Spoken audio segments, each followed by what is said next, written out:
Hello and welcome to my playthrough of the first episode of Life is Strange. Now this is a slightly older game, however this opening episode is available currently free of charge on Steam. I'm not sure if it's available on other platforms. Also, it's a game that is currently free for PS Plus owners. So if you've not played this game, go off, download the content and play it. So this is going to be a sort of a playthrough slash review. Now, I played the free episode first, was pretty impressed with it, so I immediately jumped onto Steam and downloaded the complete game, which I think is under $20 right now. In fact, it might be $15 or less. It's well worth the experience. Now, the first time you play this game, you will have a lot more fun, in my opinion, than on subsequent playthroughs, because of some of the twists and turns that are in the game. The second time you play it, you will still enjoy it because you'll get to do alternative options. Also, some of the little nuggets that are in the game you'll pick up on because you'll know what the end result of the game is. Now, I'm going to try and minimise the spoilers, but obviously there will be spoilers. Now, one of the spoilers is obviously seeing the playthrough, but the other spoiler is me just talking about the game. Now this is an interesting opening to the game where you wake up in this sort of weird nightmare reality of being stuck near a lighthouse in a terrible storm. And as you're about to find out, it's just a ridiculously powerful storm. And it's the start of weirdness going on for our hero here, our heroine known as Max. And she's a lovely little kind of geeky, cute, tomboyish sort of character. And she is a bit of a photography artiste who has returned to her kind of hometown to study under Mr. Jefferson. And we're about to find that out when this sequence comes to an end. And as I say, what really makes this game is you've got this weird cartoony graphics, which is a kind of a nice little touch and looks really good on the PC. But also the voiceover work is pretty good. The actress who plays Max has a lovely fragility to her voiceover, which I really enjoy. But the thing that really makes the game to me is the choice of music. It's a lot of music that I haven't normally heard, but it really fits the theme of the game. And if I was to summarise this game, I would say it's a bitter-sweet tale of difficult choices for a teenager. And there's some really cool stuff going on in this scene, which you will get to play more than once, just so you know. And it's a very kind of Donnie Darko sort of setup with alternative universes. And, you know, if you make a decision point, does that split reality? So you've got if I did option A or if I did option B, or is this actually time travel? There's all sorts of stuff going on. And as you can see, I'm kind of jumping in, just showing off your notebook and your phone and your satchel and stuff like that. So there's all sorts of stuff to do. Now, I actually feel the game's quite dreamlike. The controls are a little bit sluggish. The whole kind of atmosphere is very kind of dreamy. And that's an interesting philosophical debate that the game has triggered in people with how much of this is true, how much of this is fantasy. Is this actually purely inside Max's head, or is this a real thing that actually happens? And there's all sorts of debates online about it, and it's a bit of a kind of a cult following on this game, I have to say. Now, I'd heard the name and I'd heard it was quite a good game, but I'd never actually played it till about a week ago.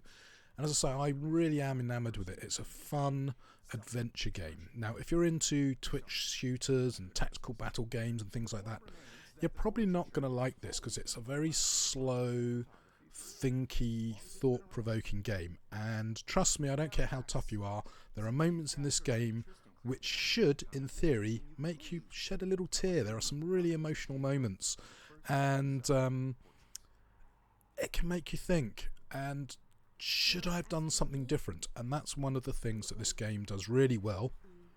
Max will discover that she has a special power, and that will then drive the whole game. And there are some really interesting moments where you can choose to use that power or not. There are sadly some moments in the game where basically something happens and it forces you to use your power, which I'm not so keen on, but I can see why they did it, and it works really well, and it's just a very, very minor nitpick.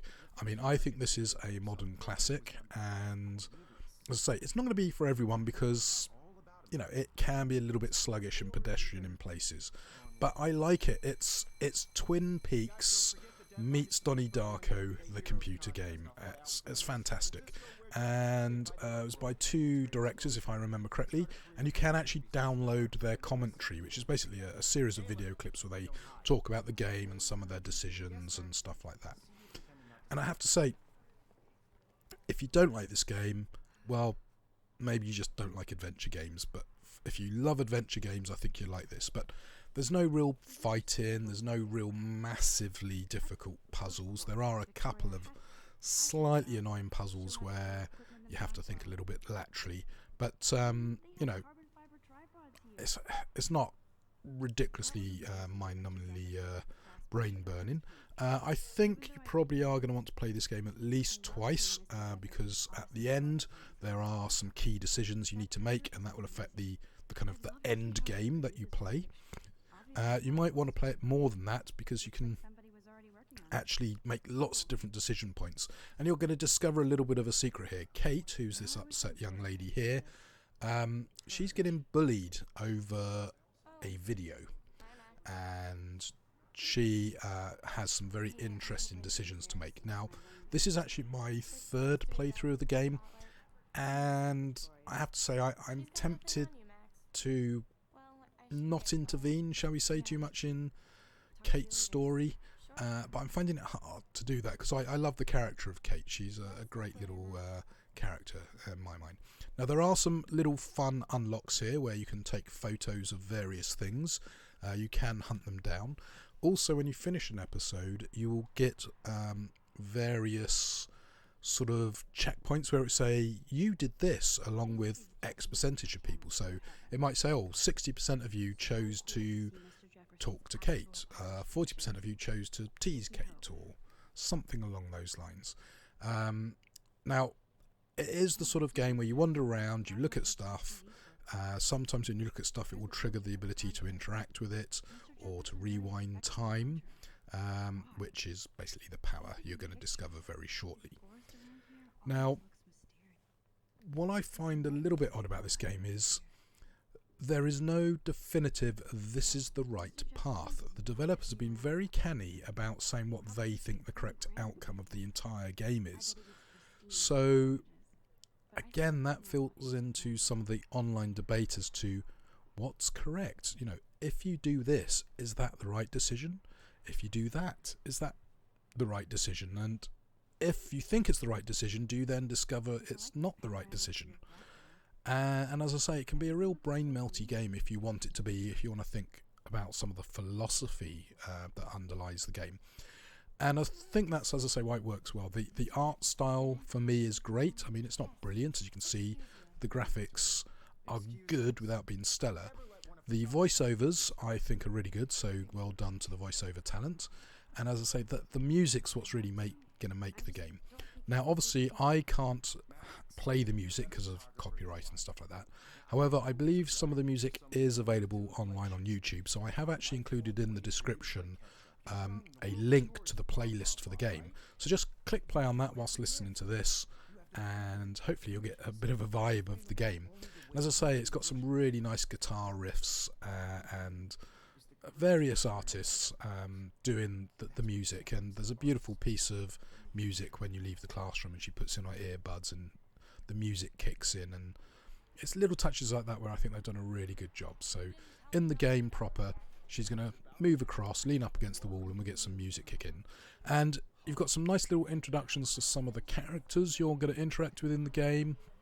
There's all sorts of classroom politics, boyfriends, girlfriends, girls who are a bit bitchy, but maybe they're just bitchy because they're trying to fit in. Other girls who are just bitchy because they're not very nice people. There are some weird kind of teachers, and you know, what I also like is there's a little bit of a mystery in this game, which is the Twin Peaks side of things, and you can go quite a long time not really being sure who the goodies and who the baddies are. And of course there are a couple of twists and turns along the route, and there's also some nice grey areas as well, where there's someone who you think is a baddie, but the more you learn about them, you come to realise that there's a reason for them being the way they are.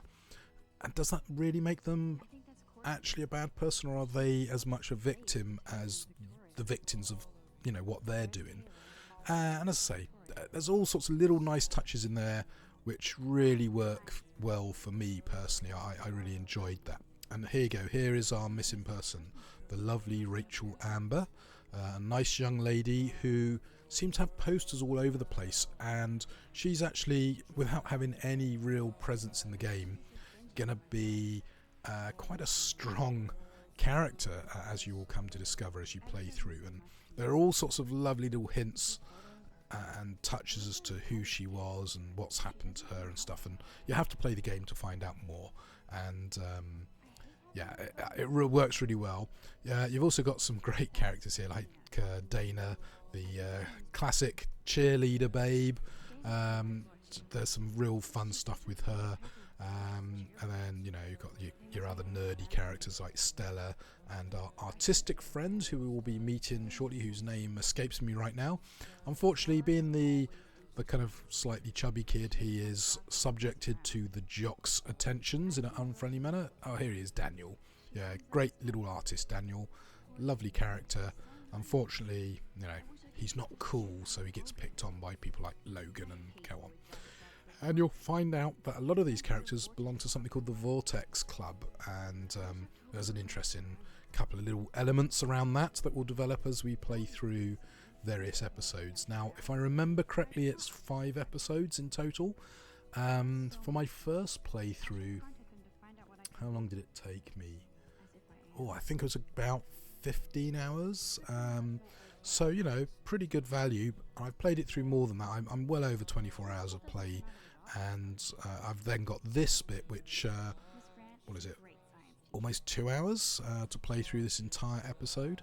So, you know, you get lots of value from the game, in my opinion. So, you know, if you can get hold of it free on PlayStation or get it cheap off Steam, I personally would recommend do it. But as I say, hopefully watching this playthrough and maybe downloading this first episode for yourself, you know, try before you buy. And if it's not your sort of game because it's too slow and too stodgy, then, you know, unless the story hooks you in, you're probably going to find the game irritating. But for me, it's very much the old sort of point and click adventure game done in great 3D cartoony style, and I just love it. I instantly fell in love with the game, and as I say, just rushed out and bought it straight away. Anyway, so Max is finally, having clicked on pretty much everything, she's going to go into the bathroom, and this is going to trigger some life-changing events to not only Max but some other characters in the game, and in fact the whole town where Max currently resides. So someone apparently doesn't like our missing person Rachel. Most people seem to like her, but a couple of people don't. And as you can see, there's lots of graffiti and posters to interact with. So some more bullying for our lovely young lady Kate, who apparently is into abstinence, so she's a good Christian girl. And unfortunately for her, there's a video that doesn't please her and her church, and it doesn't go into great detail as to what exactly happens in this video, but obviously it's something that has just, you know, caused all sorts of friction at the school. So Max is feeling a little bit freaked out after her kind of weird dream in the classroom, so she's gone to the bathroom to kind of tidy herself up, get herself centered again. And she's a sort of a little bit of a tortured artist. She's got this photo that she's thinking of entering into a competition, but she's struggling to believe in herself. So she destroys the photo, which is actually really hard to do. The directors have admitted that they maybe should have done that a bit better, because ripping a Polaroid, trust me, is really hard. Anyway, she has suddenly been distracted by this beautiful iridescent butterfly. And you will see lots of butterflies in the game, and they again have some potential philosophical meaning, and it's up to you to interpret what that meaning is. Let's just say, if you've heard of a butterfly and chaos theory, you might come to understand where we're going with this. Anyway, the butterfly is going to reveal one of the baddies of the game, Nathan, if I remember correctly, and he's a troubled young man. So as you can probably see from the dialogue that I've got popping up on the subtitles there, he's not quite right. He's a little bit paranoid, and he's got some weird business with this lady here with blue hair. We will find out who she is very shortly, but she obviously has something going on with Nathan, and looks like drugs and money and corruption are a factor here at this rather nice looking university college. So yeah, something's not going to go well, because Nathan is a little bit crazy and apparently he's armed. And yeah, things are going to go sideways really soon. So we are definitely entering spoiler territory here. So if you don't want to ruin the game for yourself, I recommend you cut away now, download the game, play it, and then come back and watch what I do. What did I do different to your playthrough? And maybe disagree or agree with stuff I'm going to say. So from now on, we are going to potentially have spoilers. So here you go. Time travel is go. Okay. Right. If you're still here, we are in spoiler territory, or major spoiler territory. So watch out. Now, if you're paying attention to the game, there's all sorts of lovely little touches with both the speech and actions and stuff, which if you pick up on, you'll come to realise have quite a bit of significance. So, as you can see, the girls are picking on Kate, and that's going to cause all sorts of angst. So that's a story thread you might want to get involved in. You know, do you get involved with Kate or not? In addition, the bullies, mainly led by a lady called Victoria, do you want to try and make peace with her or keep the antagonism going? You've got Nathan. What do you want to do about him? You've got the young lady in the bathroom that you're desperately trying to save, because you don't want her to get killed. Then there are a couple of other characters where you can get involved with them or not to various degrees. And as you can see, you can actually read up about characters. So here's Nathan. And quickly skip through, so try not to spoil too much. You've also got all these different objects that you can choose to interact with, take photos of. And as I say, that taking photos, I'm not sure what that actually achieves beyond just being nice things you can hunt down. There is actually a photo in this first scenario that it took me to the third playthrough until I actually found it. Which is a little bit frustrating. I was like, I'm sure it's over here, and it was, but for some reason I didn't click in the right area, and so I didn't get the photo up. But I'm pleased to say I did finally get it on this playthrough. So what you will have a lot of in the game is Max thinking, and you get a voiceover for that. Just then I fast forwarded through a conversation, so when you're actually replaying a scene, there is the option to press, I think it's the right button to fast forward, and then you've got the left button to rewind.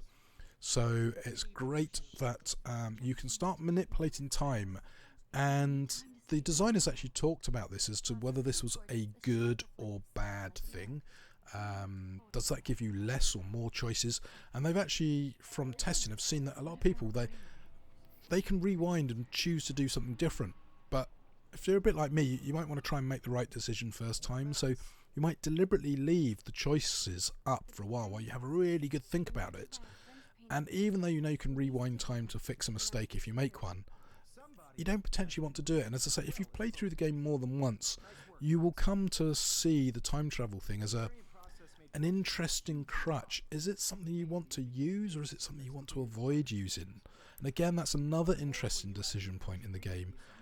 Is this actually a force for good, or are you messing with the laws of nature when you shouldn't do?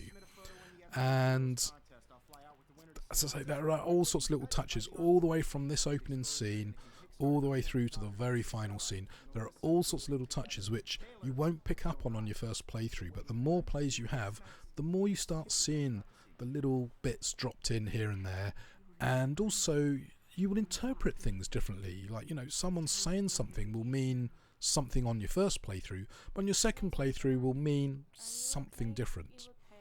And as I say, with Kate, I was tempted not to interact with her much, but I don't know, I just like her as a character. I think she has a very sort of believable character, maybe, and I don't know, I have a particular interpretation of the game where I think Max's powers come about for a certain reason, and I also believe, to me personally, there are two main threads that I think are the correct way to go.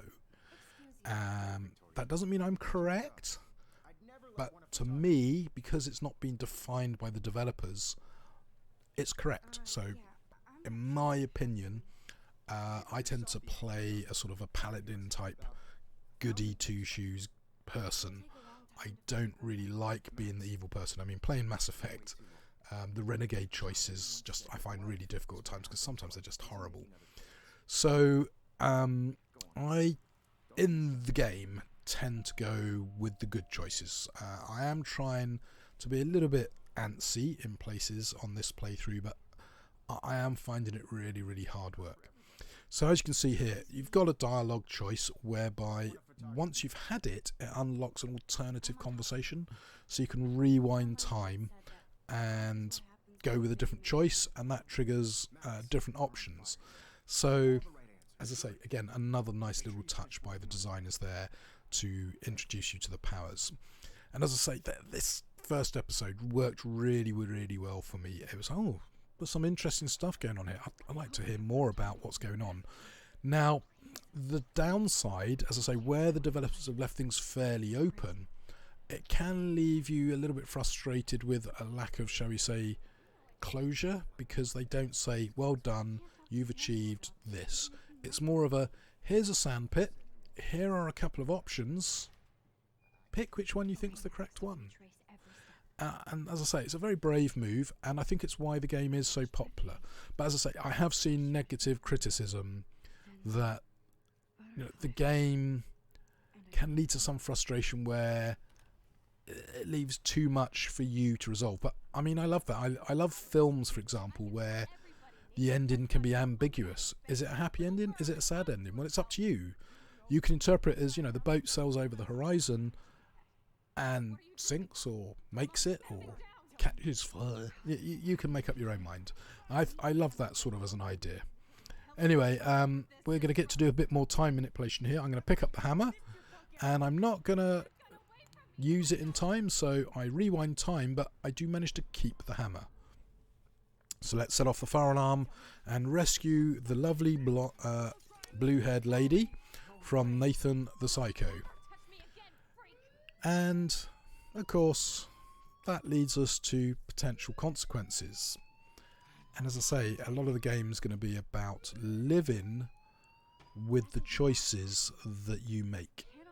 And as I say, there are a couple of scenes a bit later on which will prey on your brain as to, are what you're doing, or is what you're doing something for good, or actually, despite your good intentions, you're actually causing issues. And I like that. And we get to meet a new character here, the rather unpleasant security guard, David. He's an interesting character. I really enjoyed interacting with him. You get to see some cool stuff. You've also got the principal, who again has some interesting sort of backstory to a degree. I don't think he's as well developed character as some of the others in the game, but the principal does lead to some interesting conversations here and there. So I thought I might be able to quickly wander up here, but yeah, nope. So there are certain points in the game where if you go beyond a certain point, that's it, you're committed. The save points are fairly well spaced apart from what I can tell, but you know, they're pretty well spaced, so I won't worry about it too much. For example, whenever you see that little kind of notepad down in the bottom left with the scribbly pen, that's the game making a save point, so definitely worth considering. Now, we've had a decision point there, so I chose to sneak on Nathan. Now, if I decide that that was a mistake, I can rewind time and give the other option. Now, I believe if you give the other option and you don't like that option and think, oh, actually I preferred my first choice, you should be able to rewind time and go with option A again. So there is lots of powerful moments where you can choose to go either direction A or direction B. Where things get a little bit trickier is there are a couple of points in the game where you have multiple options and they cause multiple knock-on effects, and you have to kind of deliberately do weird things with time to solve puzzles and stuff like that. And as I say, that there aren't a huge amount of what I would call puzzles in the game. There are maybe 2 or 3 kind of main puzzles, but spread across 14 hours of gameplay. I don't think that's too many. Anyway, the principal's a little bit annoyed with us because we snitched up Nathan, and Nathan's dad is a very powerful and very wealthy patron of the school. So obviously the principal's a little bit, are you just picking on him because he's the rich boy, or did something genuinely happen? And again, that's going to lead to some fun stuff further into the game. So you can see it's a rather lovely setting, set I guess on the kind of northern part of America, over on the Californian side, so way out west. I want to say Oregon actually is where it's based, or an Oregon style location anyway.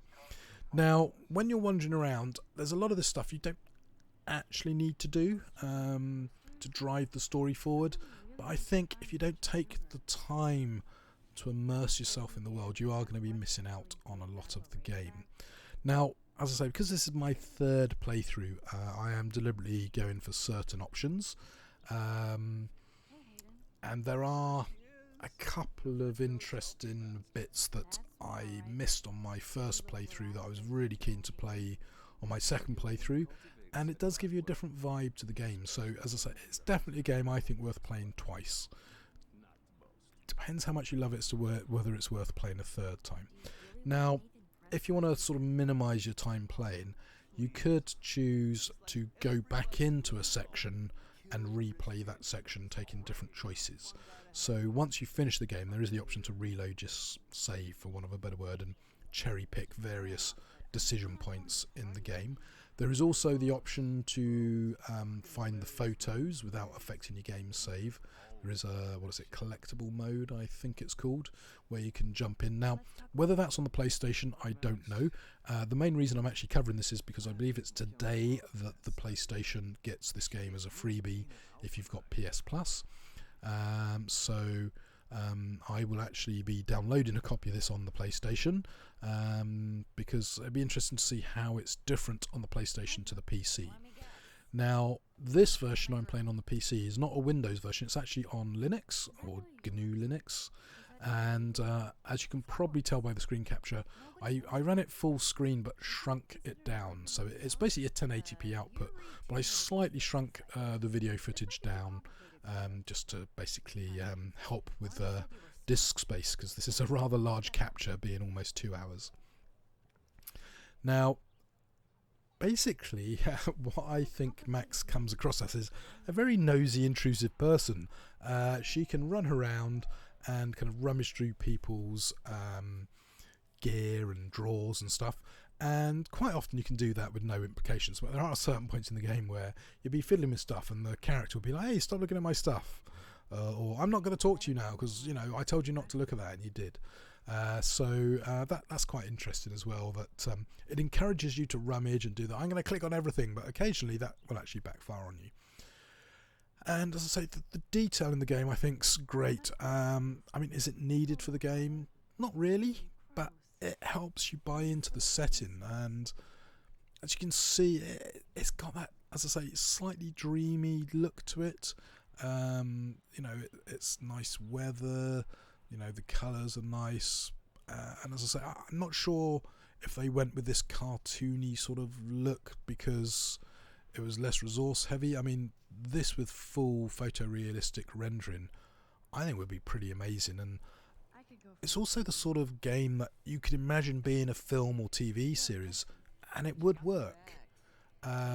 So yeah, it's literally an interactive TV show, and say I love that, but I am aware some of my friends will not. It's far too slow, far too stodgy for their tastes. But yeah, if you're a lover of old school adventure games, definitely get this. Anyway, I'm just going to have to quickly take a drink.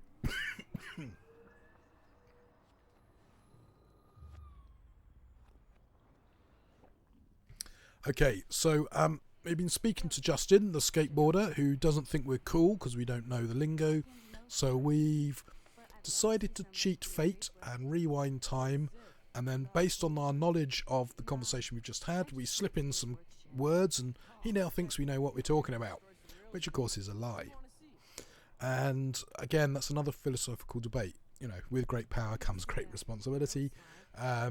Should you be using your time control ability to affect real change, or is it, hey, that guy, I want him to like me, so I'm going to talk to him, find out what he likes, and then use time to tell him what he wants to hear, and therefore he'll like me.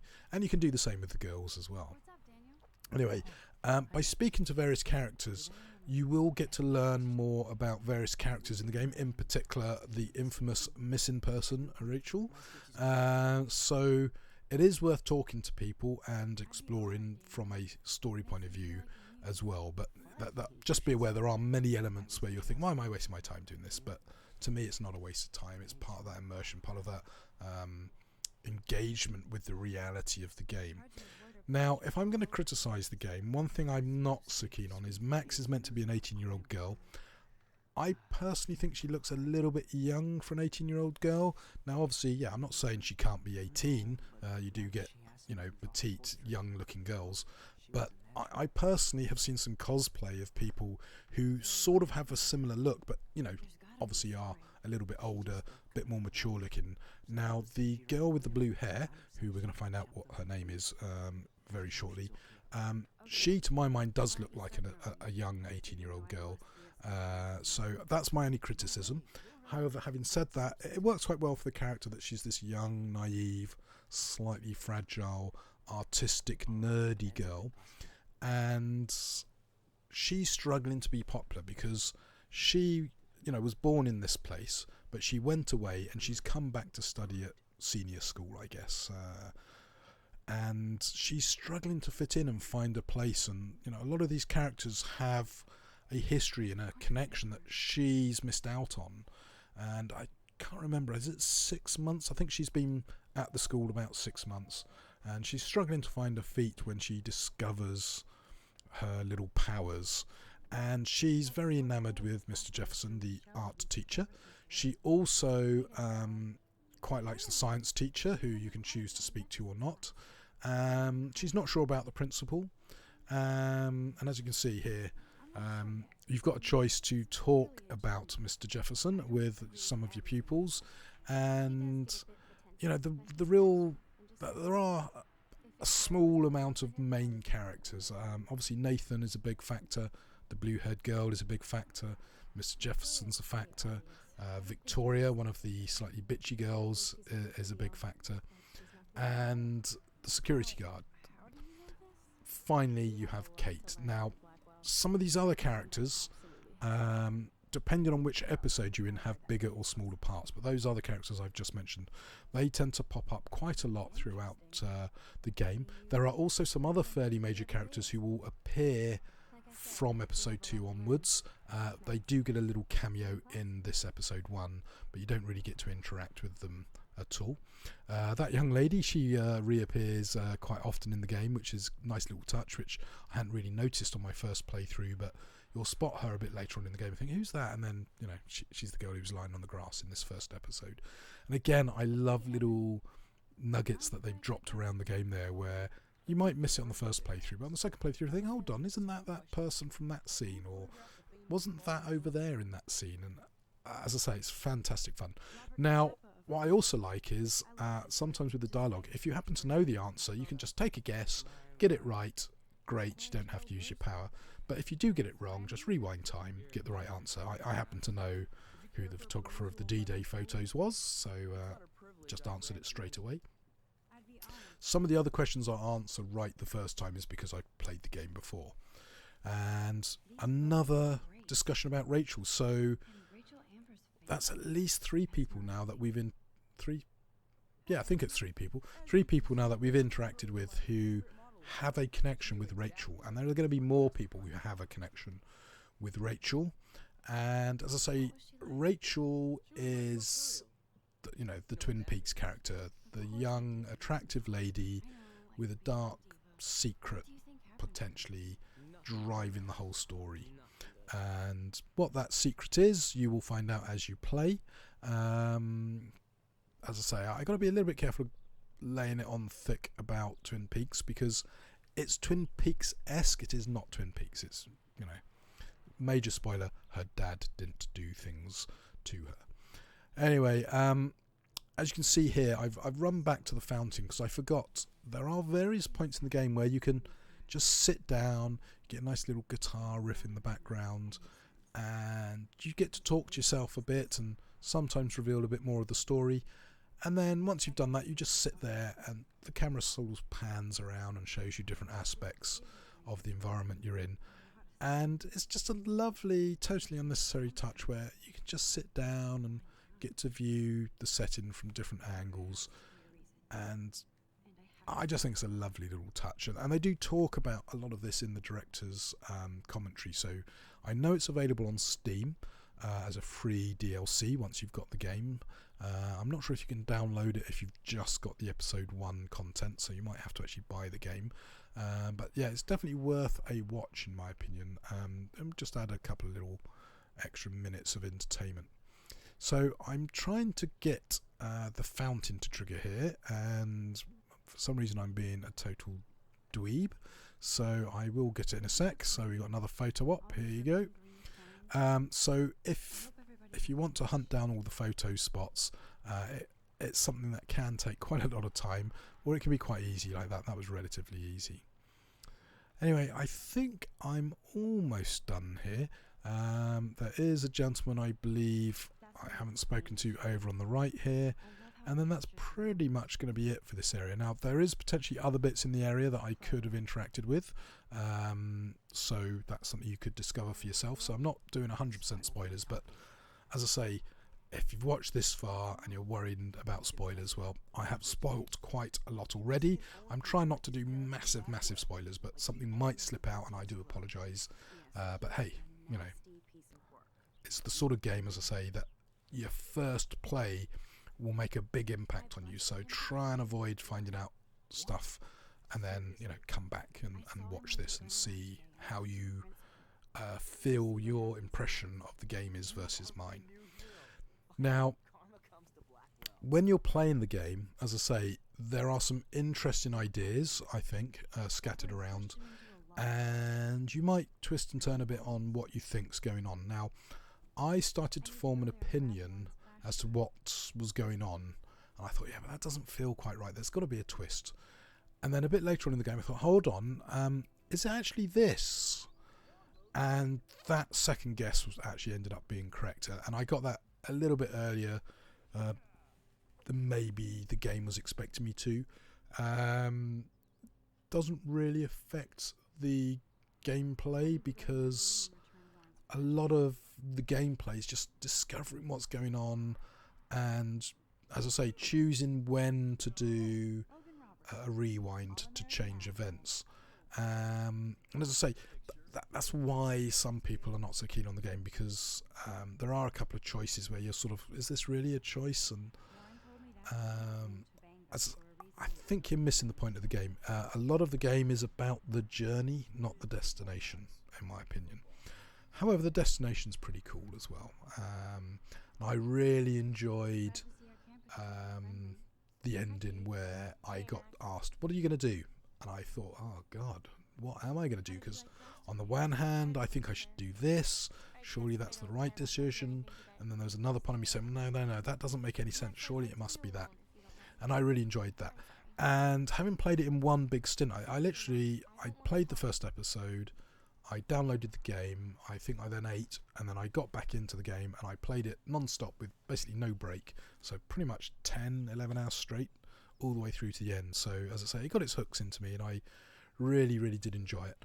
And as I say, it's a bit of an emotional roller coaster. I mean, it's a genuinely touching game. So there are some really, really awkward points in the game where you're just really torn up.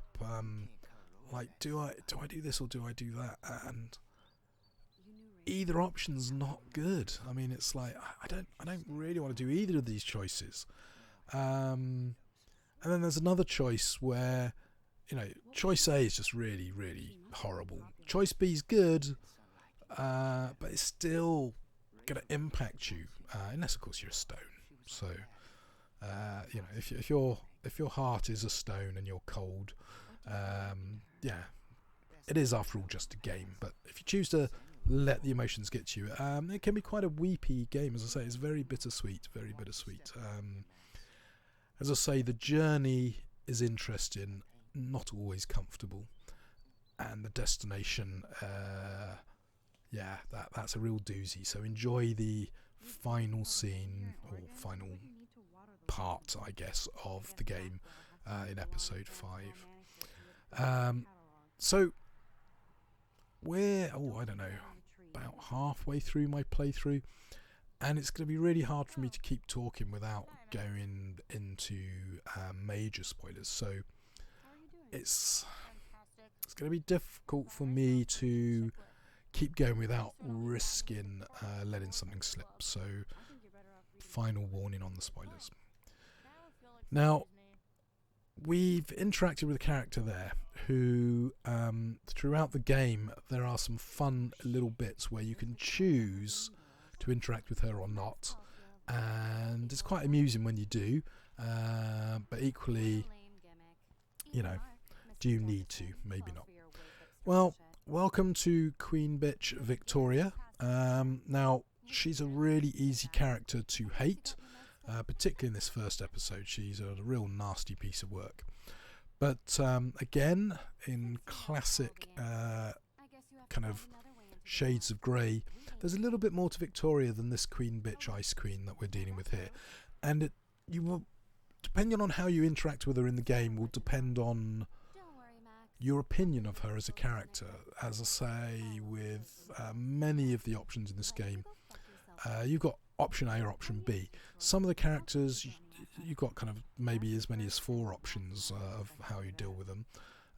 So that's fun. Now, our janitor figure here, he's an odd fellow. I always like talking to him because he's just weird. But he loves animals, so, in my mind, there's not much wrong with him.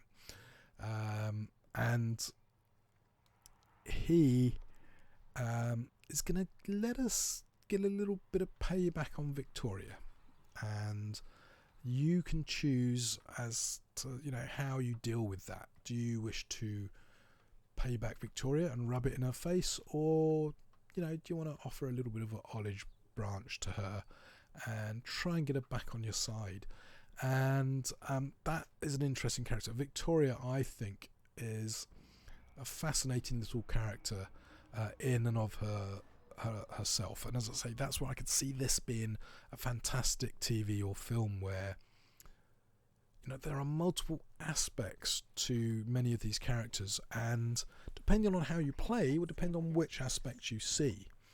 And of course, if you just play it once, just making a decision, never rewinding except where you have to, you will have a totally different opinion than someone who tries all the different options and then picks the one they actually like. So yeah, there you go. Now, Victoria, I guess, is your main competition in the world of photography at the school. She actually studies hard, tries hard, looks glamorous, wears nice clothes and all that good stuff. And as I say, she's not a very sympathetic character in the first episode. In fact, the game does a really good job at making a lot of these characters not that sympathetic in the first episode. And then as you play through the game, some of the characters become more likeable, shall we say.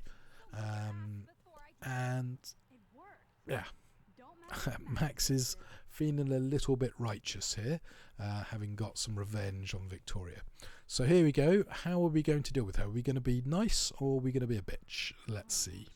What did I go with? Hey, Victoria. What do you want, Max? Yes, I went with the bitch option. So, yeah.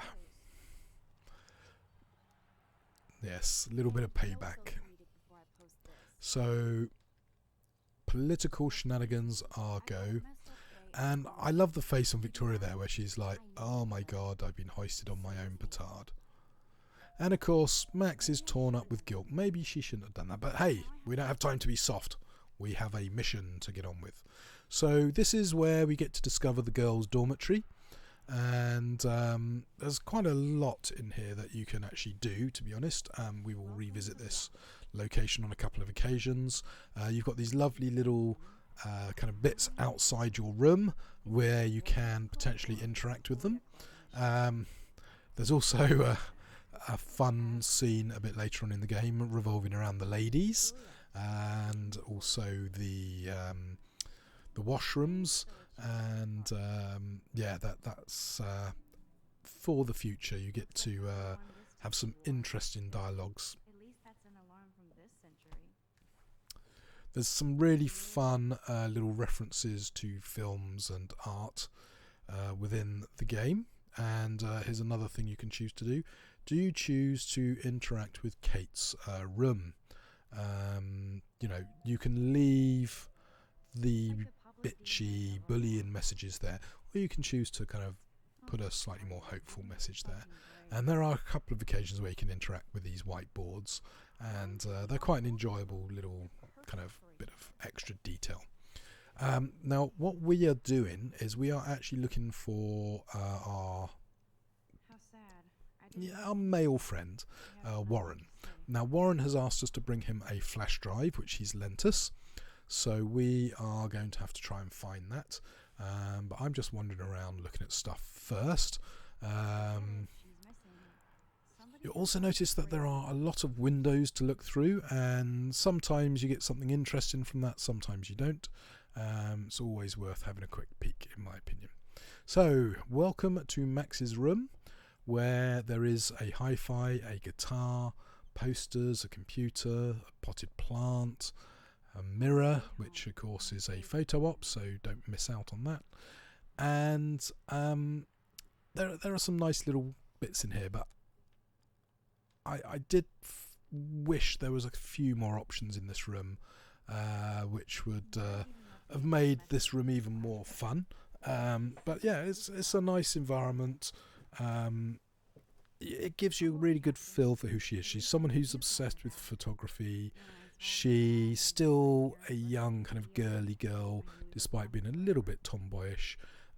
She's not part of the in crowd. She's not into the high fashion. You know, she's happy with jeans and t-shirt. And there's also a lot of symbology which you might miss out on your first playthrough with stuff that you see in the game. There are lots of little nuggets that are dropped around, which on your second playthrough they leap out at you. You think, I didn't spot that.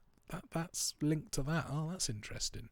So keep an eye out for things on your first playthrough, and then on your second playthrough you'll think, yeah, that's what that was. Didn't realise that. So I'm not going to really, as I say, go into it too much, because trying to minimise the spoilers, as I said many times already.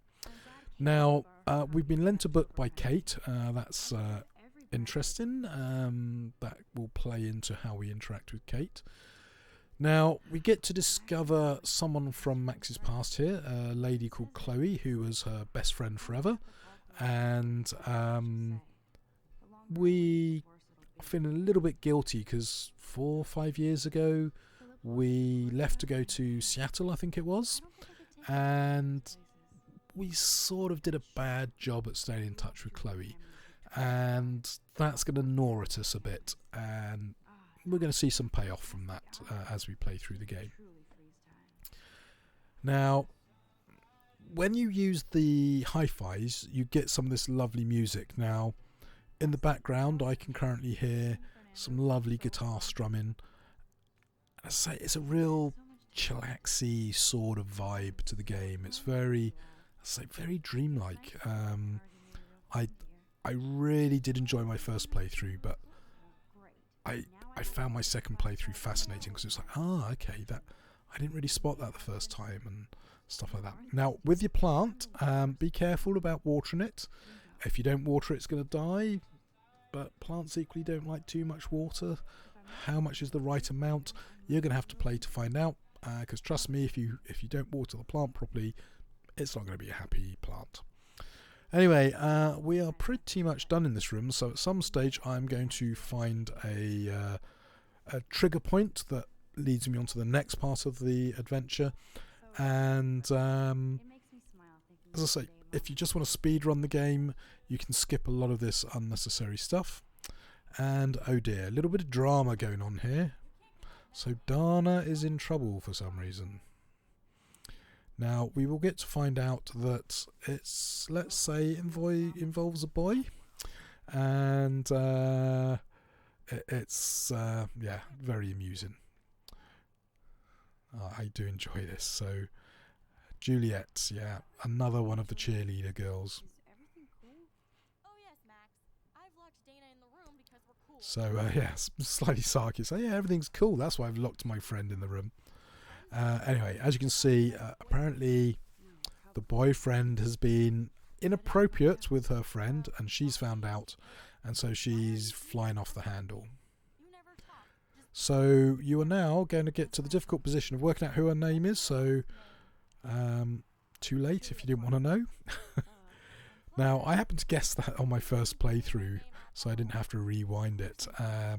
So lucky me, I forgot how I guessed it. I think maybe there is an opportunity slightly earlier in the game to learn what her name is if you're very careful. But there you go.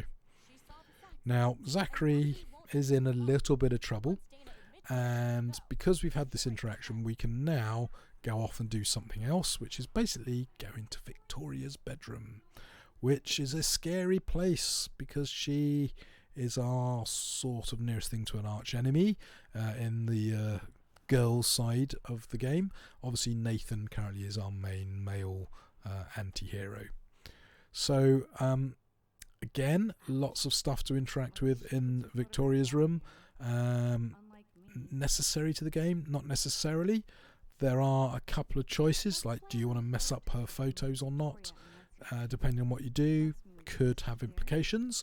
I didn't point it out before now, but up in the top leftish, the butterflies, this action will have consequences. Now, those consequences could be good, could be bad, could be fairly minor, could lead to different conversation options. There are all sorts of very subtle consequences. Some obviously are bad and should be pretty obvious based on what you're doing. Others, though, you think, that's the right thing to do, and everything in the game makes you think you've made the right choice, and then you think, that choice I made 2 hours ago was the wrong choice. But equally, other choices you think, I'm not sure that's a good idea. You find out in 2 hours' time that was the right idea. But I'm not going to tell you which one's which. You're going to have to discover that for yourself. Anyway, we have discovered an email from Victoria that shows she's been up to some catty shenanigans. So, she's not a nice piece of work, Victoria. She's a character that it's easy to hate. Depending on how you interact with her, will depend on whether you hate her more or less, I guess. And as I love that aspect of the game where there are some blatant baddies, and you think about it a bit more. You say, well, are they really bad or misunderstood, or are they bad because I didn't choose to make peace with them? In fact, I antagonized them. I love that. Absolutely fantastic. Anyway, I think I'm pretty much done here. So let's wander off and resolve the cat fight between Dana and her friend. So off we go. Top right, we've got our item that we've currently got. So Juliet's going to discover that Victoria has been up to shenanigans. Of course. Okay, I'm having to pause to have a drink. So apologise if you've got some gurgling in the background there. Anyway, Dana, she's actually one of the in crowd, yet she's actually quite nice to our hero Max. So, yeah. The start of the game is where you can choose to try and get girls and, to a lesser degree, the boys liking you as a person rather than just being the geeky girl from, out of town. So I'm going to be pretty nosy in the room here, and there are a couple of interesting options that I'm not going to click on. Yeah, home pregnancy test, young teenage girl. Yeah, what's going on there? So yeah, there are lots of little threads of shenanigans, dark secrets, and as I say, I like the character Dana. She's a nice, fun character who I think could have had a little bit more of the game, in my opinion. That some of the characters say they have more stuff going on than others, and it's an interesting choice. It would be great at some stage to sit down with the team and work out, what they thought the right option was, but in some ways I hope they never do, because leaving it open has led to the game being much more interesting. Now, we are discovering stuff about Max here, which is quite amusing. Warren. Warren is a guy who hangs around with Max a lot. He's dangerously close to being friend-zoned, and he's a really kind of sweet, geeky guy. And lots of characters have stuff to say about Warren, and you can choose to act on various things around him, which I thought was a nice, interesting choice. Now, you can choose to look at that pregnancy kit. I've chosen not to. So, you might choose to have a look on your playthrough, and that will unlock some options. Now I'm just double checking I can't get into the bathroom for the shower, I should say. And do I go in my room? I think I might do, just to check on some bits. Yes, I wanted to check out the USB stick. So it is actually possible to plug that USB stick into your personal computer, which is another lovely little touch that they thought that, hey, what if people decide to go back to the room? They got a USB stick, they might try and plug it into the computer. So as you can see, there are a number of folders there.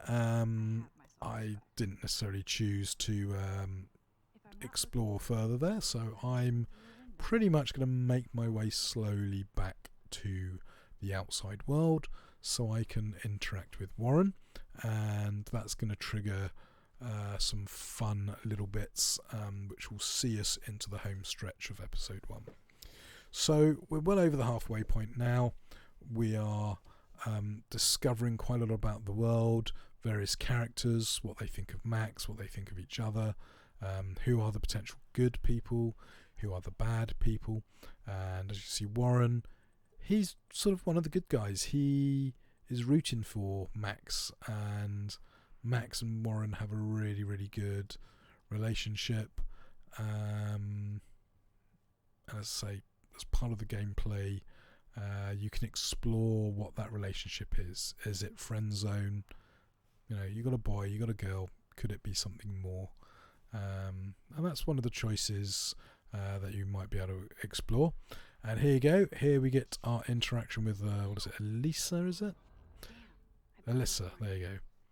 So you can sometimes chat to Alyssa, and there you go. We have now become a hero. We've actually helped someone.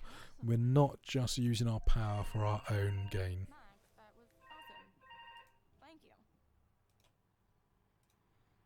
No problem. Okay, so she's a great fun character because she is one of the not cool girls. So there's about 4 or 5 of you, I think, where you're not part of the in crowd. And you can choose to be friendly with the in girls. You can choose to be friendly with the kind of geeky girls. You can try and be friendly with everyone. And using your power, that's going to be easier than not using your power. But the boys, you don't really get to interact with the boys that much. It is more focused around Max and her story, and therefore interacting with the girls. So we are leaving, and for some reason Kate's lurking here, and it's like, oh, what's going on there? Well, she is about to get ambushed by security, and something's going on. She has done something to upset security. Now you can choose to intervene or not. I chose to jump in and defend her. Was that the right choice? You'll have to find out. Anyway, she is pretty traumatized, obviously, by this. He's not too impressed by the fact that we've come to her aid. But she's very impressed. She's really, really pleased with us. I think you scared him for once. I have to go, but thank you. It means a lot. Anytime. That's just some really good animation. I think some of the animation is kind of easy to miss if you're not looking for it. Things like the head tilt and the way the eyes move and the little smile. No one in this game has a tired face, so it's great. Anyway, we're now in the car park zone, and this, as I say, really does lead us into the kind of final scene of episode 1, where we get to leave the school and start to get into the story proper.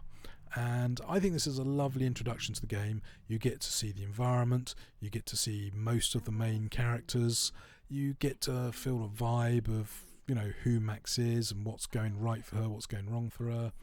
And even the cool girls, they can be impacted by this. So Juliet, she's discovered her boyfriend's not the guy she thought he was. So even the cool girls, can get bullied and torpedoed. Anyway, do you want to rise above or join in on that?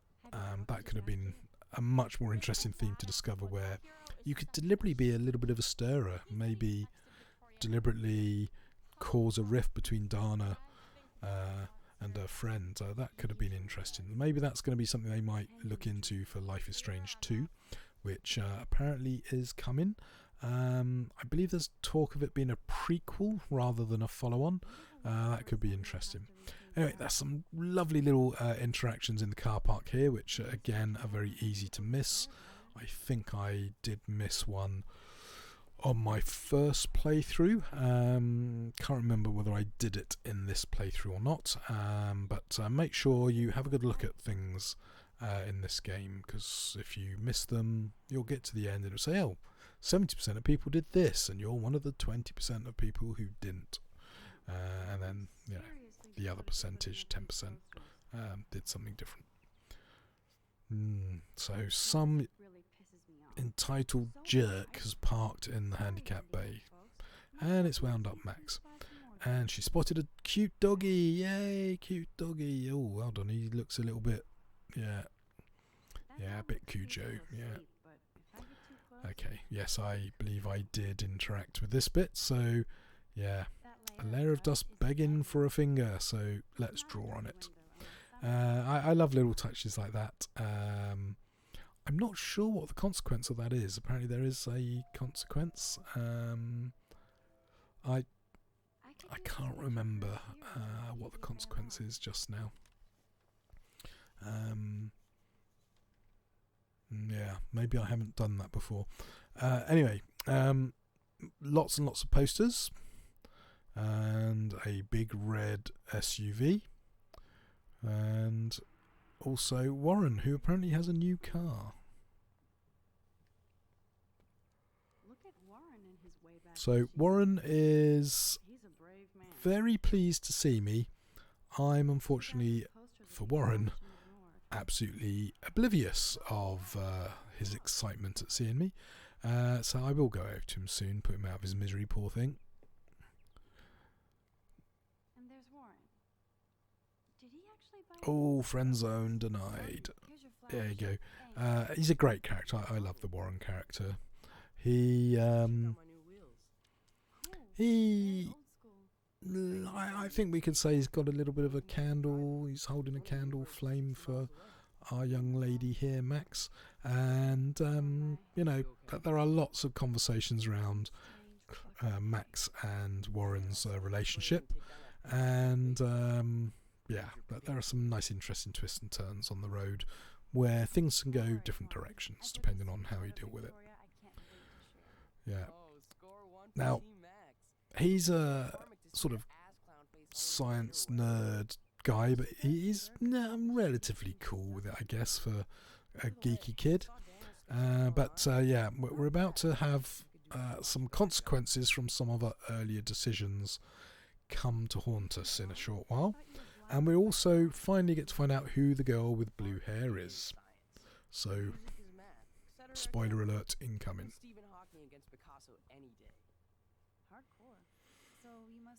So, as you can see, lots and lots of dialogue. Kept the voiceover artists very busy on this game. I believe the two female voice artists did quite a lot of the voices in the game, and I think they did a pretty good job at that, because it's not obvious that some of the characters are the same actress.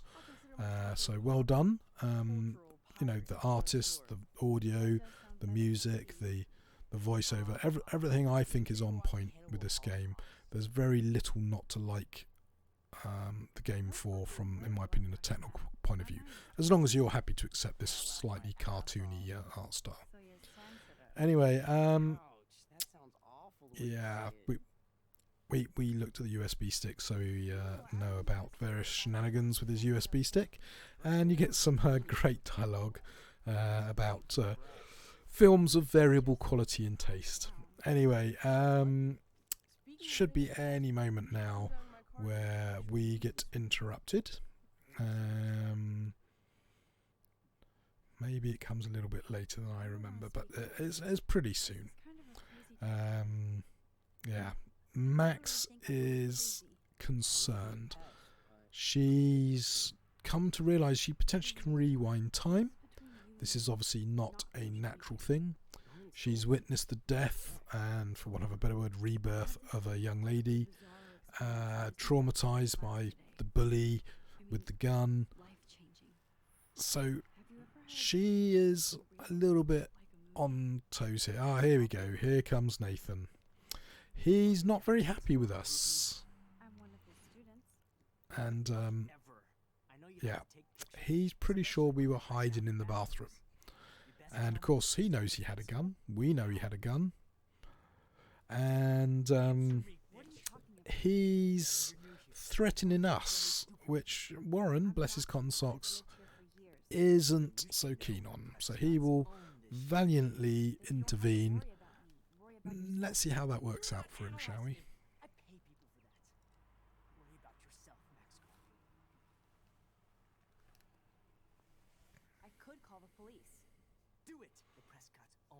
Oh dear, poor old Warren. Bit of a headbutt for his troubles. Oh dear, and Nathan is starting to lose his temper. Oh, hold on, it's that douchebag from Twin Peaks. Yep, blue-haired girl is our BFF, Chloe. Anyway, whilst Warren gets beaten up, we thank him for his chivalry by jumping in the car with Chloe, and we escape. And security turn up a little bit late. So anyway, Chloe, she's our ex-best friend, and we get to discover that she's not a happy young lady. She's quite sarcastic, and in this episode she has an element of edginess that makes her a little bit hard to like. Trust me, as the game goes on, you will see different sides and aspects of Chloe, which might explain why she is the way she is, and you may choose to come to like her a bit more than you do right now. And again, I think that's something the game does very well, where it will set you up with a kind of an opinion of a character, and then over the course of gameplay subtly shift your opinion. Now, you might still think someone's an arse, but you might go, yeah, but I understand why you're an arse, and I really like that. I've mentioned it before. So I've heaped a fair bit of praise on the game. As I say, the controls been a bit sluggish, some of the decisions feeling a little bit, well, does it really matter? Some bits I would have liked to interact with that you can't interact with. That's it. But really, none of those things are a major issue. I mean, this is a sort of a 9 out of 10 sort of game for me. Even the bits that are bad are not that bad. But the game goes on for quite a while, as I say, well over 24 hours with 2 playthroughs at this point, and I'm happy to play through again the third time. Now, I'm not going to run a load more episodes. This video is going to be pretty much it, but I do feel it's a game that if you haven't played, you need to experience it. And as I say, if you're on PC, you can get this episode for free. Try it. If you don't like it, it's not cost you anything beyond a bit of your time. And there'll be bits of it that you will like, I think. It might be just watching this video is enough for you. You think, yeah, I'm not interested. That's your choice. Knock yourself out. I think you're making a mistake. You're missing out on a great gaming experience. But, if we all like the same thing, it would be a really boring world. Anyway, Max has discovered that her favourite analog camera is broken, so we are going to try and fix it. We are going to go back to Chloe's childhood home, and if you haven't actually picked up on it, Chloe's biological father is no longer with us, and there's a really cool bit in the game around that particular element of Chloe's background, which I really enjoyed playing, and I hope you, if you decide to get the game, you discover that for yourself and form your own opinion around the Chloe backstory. And as I say, some really, really cool elements. Anyway, a little bit of a cut into her bedroom, and she's definitely no longer the sweet little thing that Max was.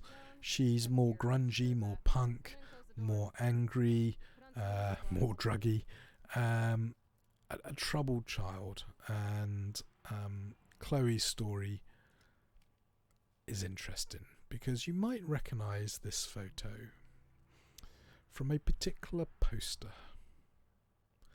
Yep. Anyway, this is the start of the mystery unravelling.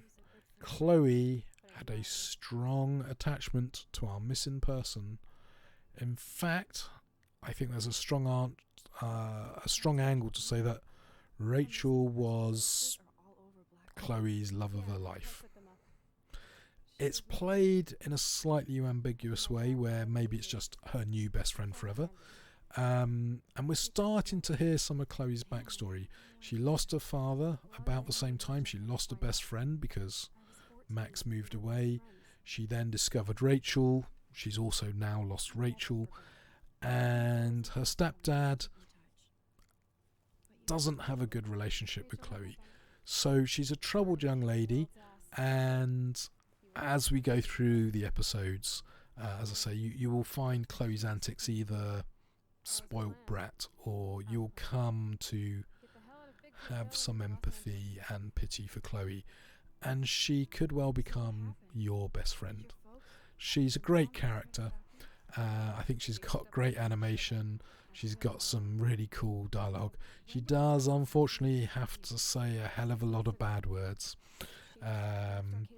but yeah, She is very wallowing in self-pity at this stage, and yeah, she is desperate, absolutely desperate to find Rachel, and it's going to be some interesting stuff around that. You are investigating a missing person, which is part of the secret behind what's been going on in this town. Anyway, we need to put on a CD and then go off and fix our camera. So we can choose to interact with the room more or less than required. But basically the main trigger point is you play the CD, you can leave the room and go off and do stuff. And I love this music as well. Another great soundtrack.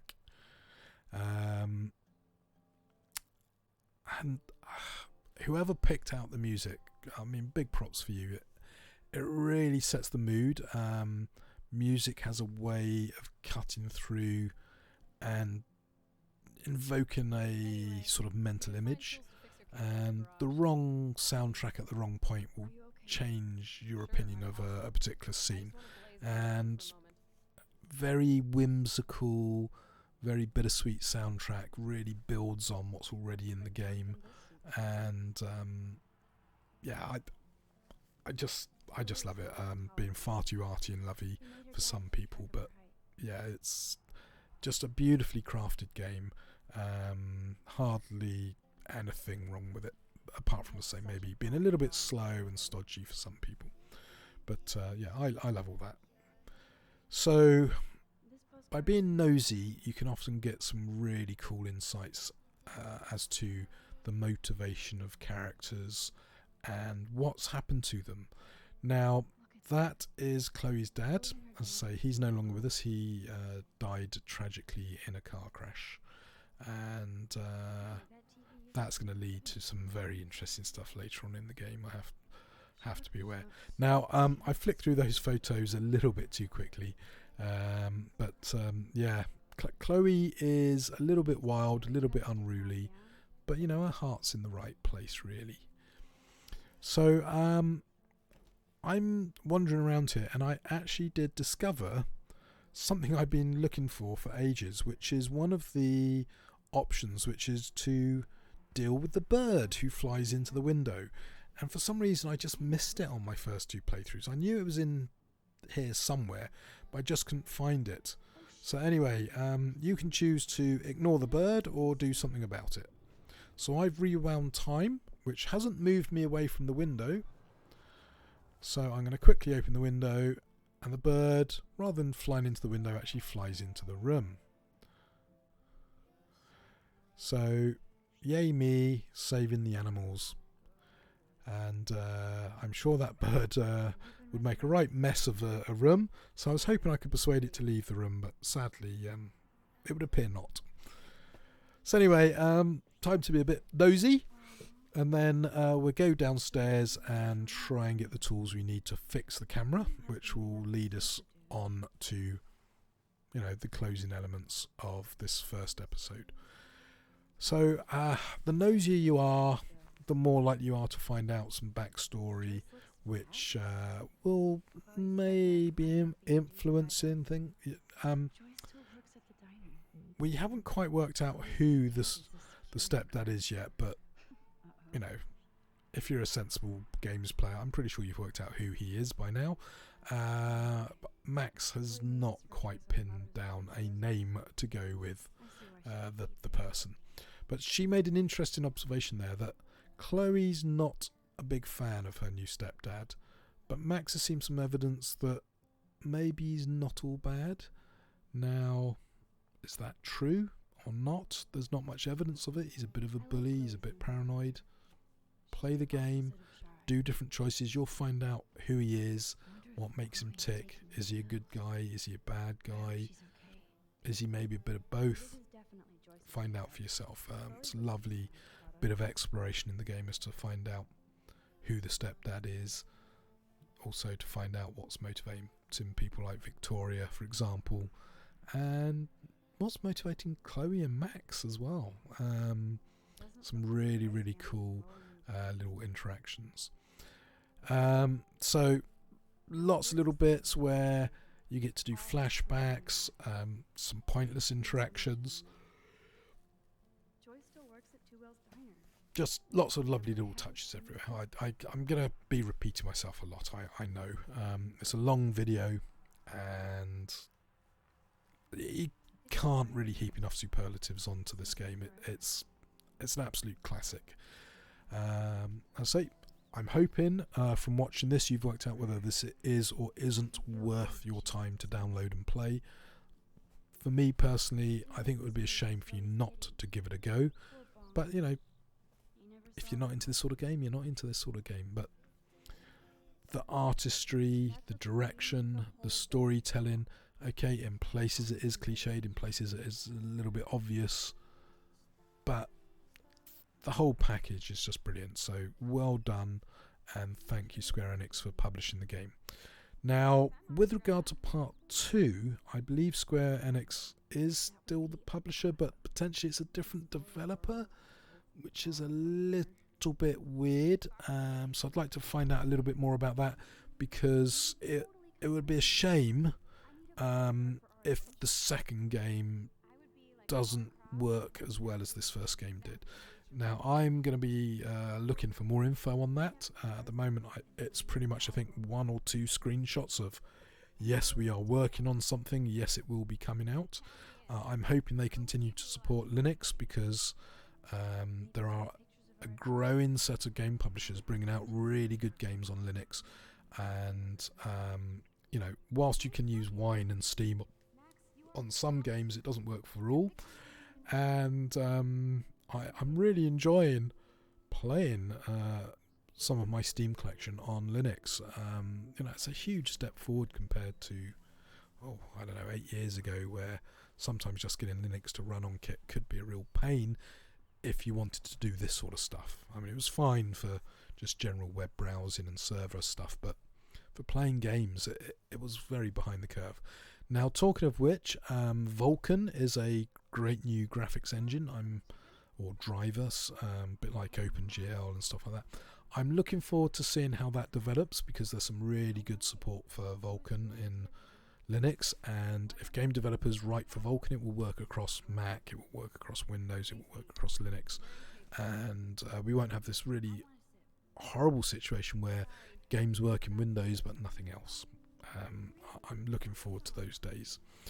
Now, talking of which, there are a few games that I do have to boot into Windows right now to play, and I'm looking forward to where that's no longer the case, because, to be honest, it's a bit of a pain. Anyway, before we get too sidetracked by computers and graphic engines, let's get back to the game. So, we've discovered that Chloe she's referred to as our pirate friend. She is a slightly mischievous little imp, and she has got Max in trouble in the past, for example, drinking Joyce's wine. And it's interesting because she is the sort of girl that in reality, I don't know, she would maybe be fun to be around, but maybe sometimes a little bit high maintenance. And that's an interesting aspect that gets explored in the game, as to how much of a friend are you to Chloe.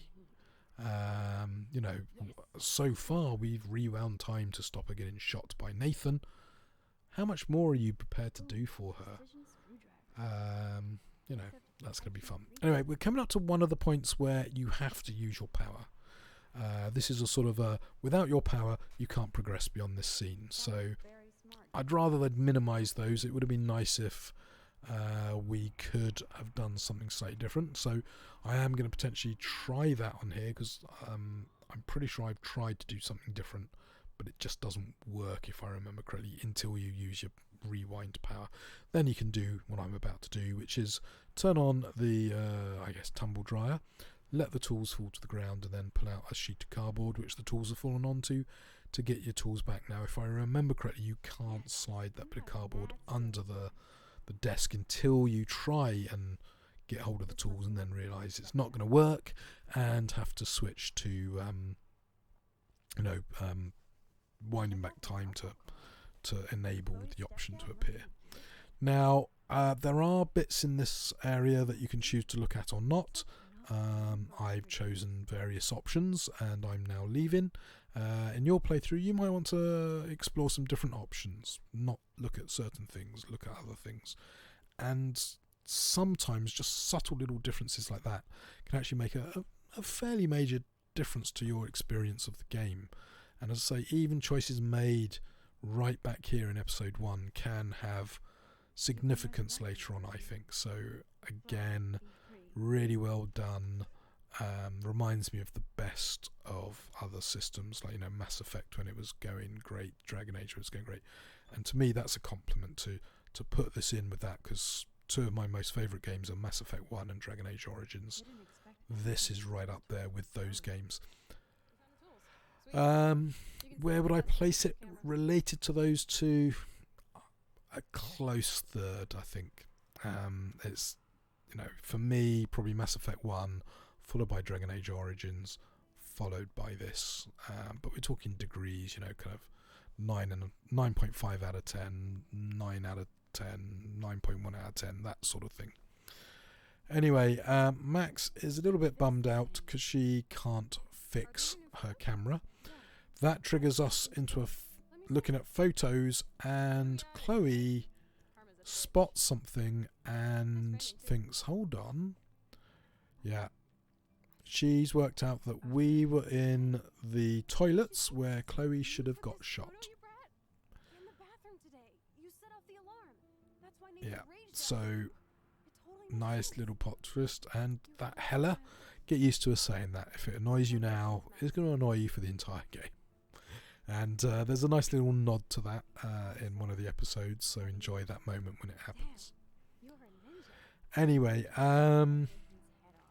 we are starting to connect with Chloe here, rebuilding those bridges that we burnt 4 or 5 years ago. Now you can choose to let Chloe know that you knew who she was or not. I think I went with I didn't. Yeah. I couldn't see straight. I don't blame you, Max. Like you said, it's been that kind of day. Yeah, so Chloe's now aware that maybe we know a little bit more than Chloe's comfortable with. And of course, Chloe knows we're a little bit of a goody two-shoes, so she's going to give us a little bit of light interrogation. And yeah, she has an opinion about that. Like who? Like anybody. Stop stalling, sister. The principal. But he didn't seem to believe me. The principal? Yeah, she has a little bit of a problem with male authority figures. Hardly surprising when your dad died in a horrific car accident when you're age 14. So anyway, we are going to need to think about leaving this area soon, but we get a nice little scene first where we get to interact with Chloe, and I just love this bit. This is a lovely, touching moment. I know it was your birthday last month.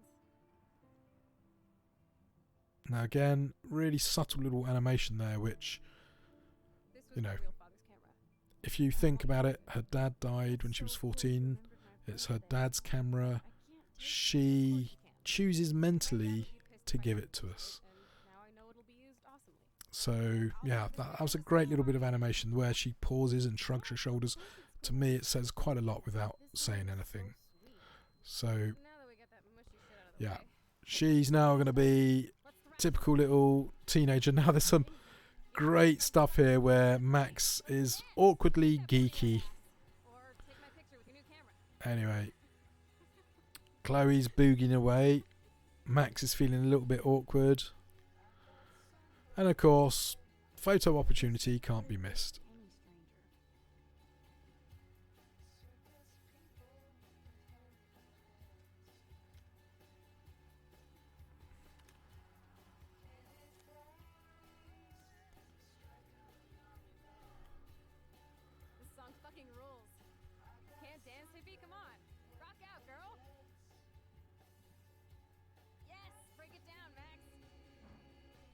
Uh-oh. Yes. David is home and he's a little bit annoyed with his stepdaughter. And of course, good job you haven't upset David earlier in the day, because that would be unfortunate. Oh yeah, there was that incident with Kate, wasn't there? I love the way she's got her hand like, where the hell am I meant to hide? I'd say, if you're not looking for these little bits, I think some of your enjoyment of the game is going to go. Subtle little animations like that, I think, are just, great little touches that just lift the game. Gotta love the attention to detail. Anyway, good job you can rewind time. It allows us to hide in the cupboard here. 1 second. My bra is stuck. Shit. What's going on in here? Jesus, I'm just trying on clothes. You're so friggin' paranoid. Yeah, now David, he's ex-military. He's maybe suffering a little bit of post-traumatic stress, and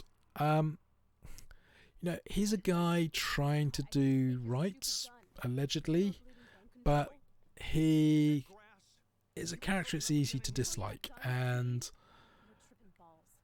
he's got some weird stuff going on as well. And I like that about the game, that the people you like have weird stuff going on, the people you don't like have weird stuff going on, and it's, is that person I like actually a baddie? Is that person I think's a baddie actually a goodie? Fantastic.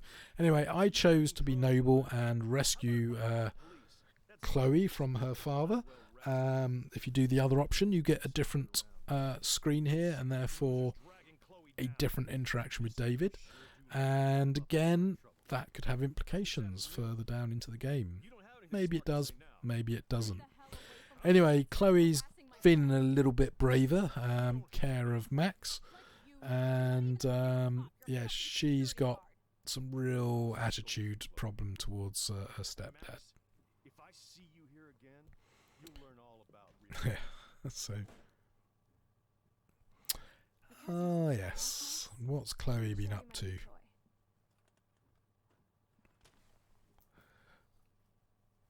Yeah.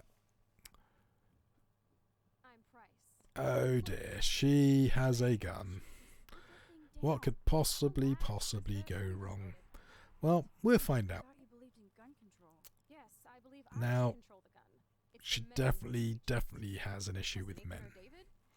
So, yeah. There you go. So, we've made Chloe very happy, it would appear. Anyway, let's sneak out the window. There is one cool place we can hang in this hickhole. Okay, so I could rewind time, interact with David a different way. I'm pretty sure I choose to live with my decision and move on.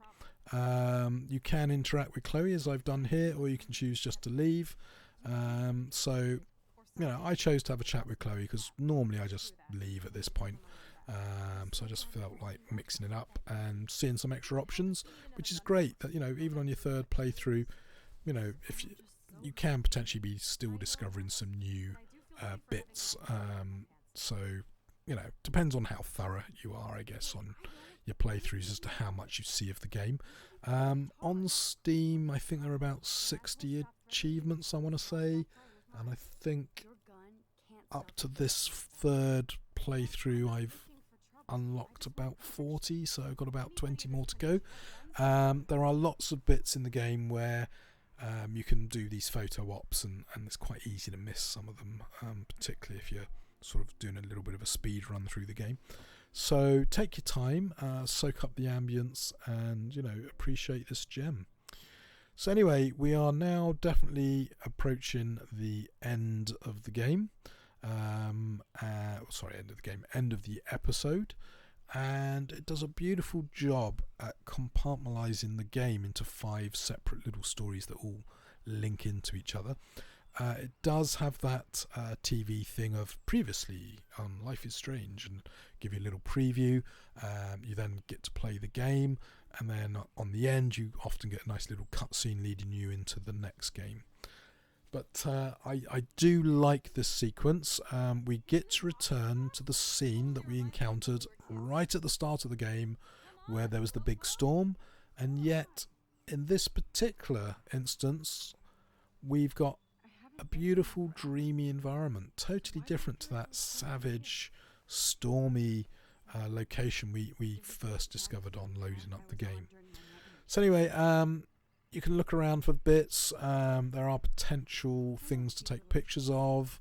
There are lots of things to interact with.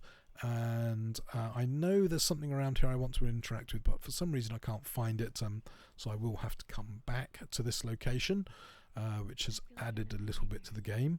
And as I say, it is very easy to soak up hours if you're not careful running around looking for bits. So just be aware of, do you want to get through the game quickly, or do you want to experience all of the richness, and you can balance the time of play up against the quality of play.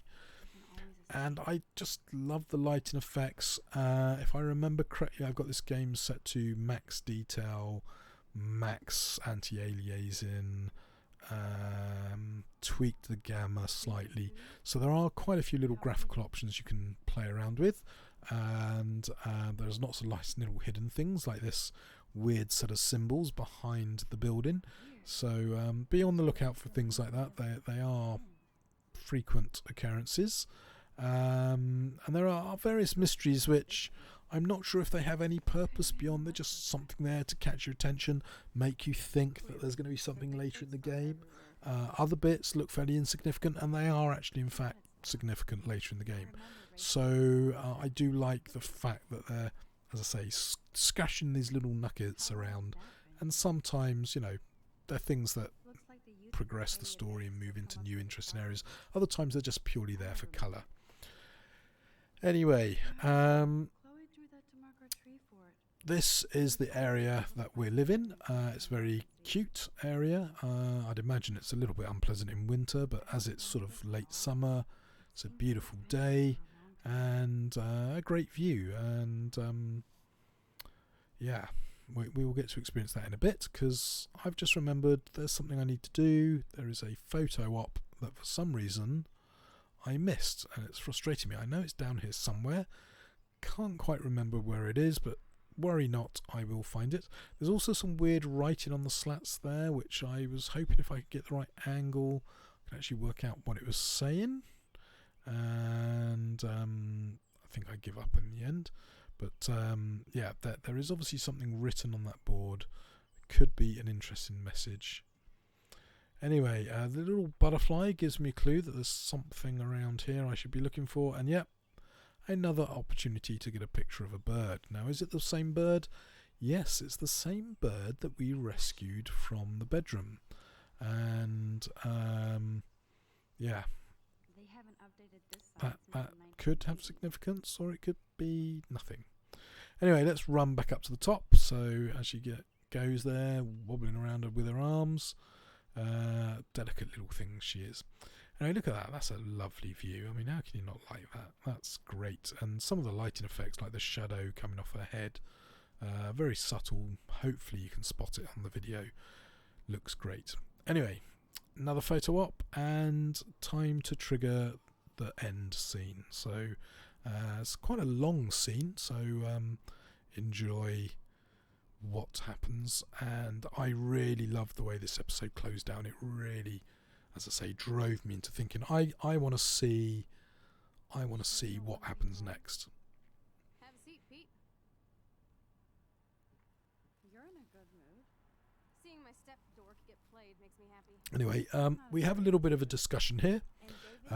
Talk a little bit about what's happened to her since we left, what's happened recently, and it's going to trigger, as I say, the very final scene, and then we end up with a nice little kind of end sequence that leads us into what's going to be the end, literally the kind of closing credits of the game. And I love it, the way it's bookended like that. And if it's not your game, what you do in here over an hour and a half later. Anyway, I think I've shown you enough. I'm not going to go on and spoil more episodes. I think it's a game you really want to experience for yourself personally. I've spoiled far too much already, just with episode 1. And as I say, I haven't got into any specific details, but a lot of the mystery and excitement of the game is discovering it for the first time. So hopefully if you've played the game and come back, you sort of know what I'm hinting at. If you haven't played the game and you're happy just to run through this, thank you for your time and patience, and I hope it's inspired you to go off and try the game, and I hope you enjoy it as much as I have. Anyway, yeah, we have discovered that Nathan and Chloe have a little bit of history, fairly recent, and Nathan's a little bit of a creep. He's not only slightly deranged, but yeah, he's got something weird about him. He does stuff, or tries to do stuff, with Chloe, which leads to Chloe trying to kind of extort him, I guess, for money, which leads to the gun scene in the toilet. So Chloe is a little bit of trouble. Is she a best friend that you still want to be close to, or is she just damaged goods? And as I say, the more you start interacting with Chloe, the more you realise what's happened to her, which does sort of explain a lot of what goes on in the game. But equally, it also makes you think, is she actually a character that deserves your sympathy, or is she her own worst enemy? You know, does she need to grow up? Is she, despite allegedly being the more mature girl, is she in fact the child whilst you're the adult? As I say, I love some of the psychological aspects of this game, and I like the fact that it might make you think, if you choose to. You can just enjoy it purely as it is as a game, but I think a lot of the extra enjoyment comes around the talking about the game and what does it mean and the philosophy and all that good stuff. Anyway, we are about to have a little bit of a moment, ladies and gentlemen. This shit pit has taken away everyone I've ever loved. I'd like to drop a bomb on Arcadia Bay and turn it to fucking... Oh yes, something's not quite right.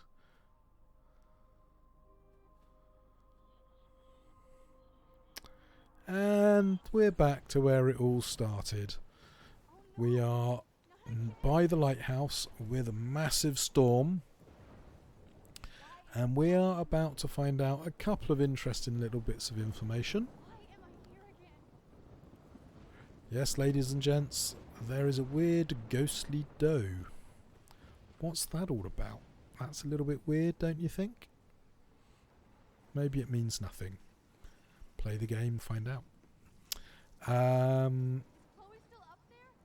Signage looks similar, so that's not so bad, but you know, what's going on? Why do we keep coming back to this particular place in this particular time? And the game's partly about that. So again, another fun thing to explore.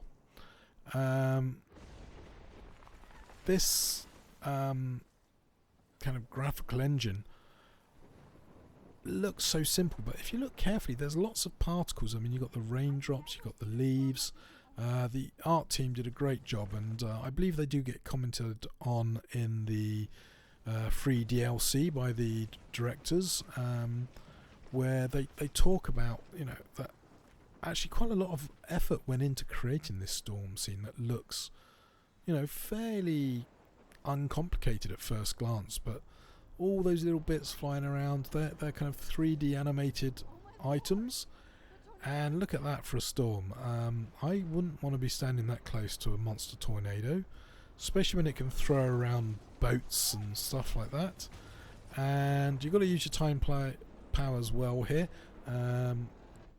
So yeah, I wound back a little bit too fast. I got a log blocking my way, but when the tower collapses, it knocks away the log, and if I can rewind time just right, I've got a little opportunity here to run through the gap before it gets sealed off again. And the dough seems to be drawing our attention to this newspaper. And when you read the newspaper, you realise that today is the 11th, which in our timeline is, what is it, 4 days, I think she just said, away in our future. So this storm is not something potentially that's just in our mind. It's now something that maybe is going to be happening in 4 days' time. Anyway, we now get the music to lead us out the game, and we get to talk to Chloe and get her to join in with what we think's going on. And, you know, are we going mad? Is this something that's actually happening? Is it something that has happened? Something that will happen? And the game, as I say, just goes from here and explores several interesting little avenues that I found utterly compelling. And the music really sets this off. It's you've got the graphics, you've got the voiceover, and then that music in the background. It just works so well, and I back to repeating myself again. So I think I'm going to shut up now and just let the game run out to its natural end. But we are going to have a little bit of extra weirdness before we disappear, and it's a great way of introducing some characters that we will get to meet sometime in the future. Will we meet all of them in episode 2? I can't remember whether we meet all of them, but there are some new characters that you should be getting ready to interact with in the future, and they have some interesting stories of their own. Anyway, hope you enjoyed this video. Please enjoy the game. It's fantastic.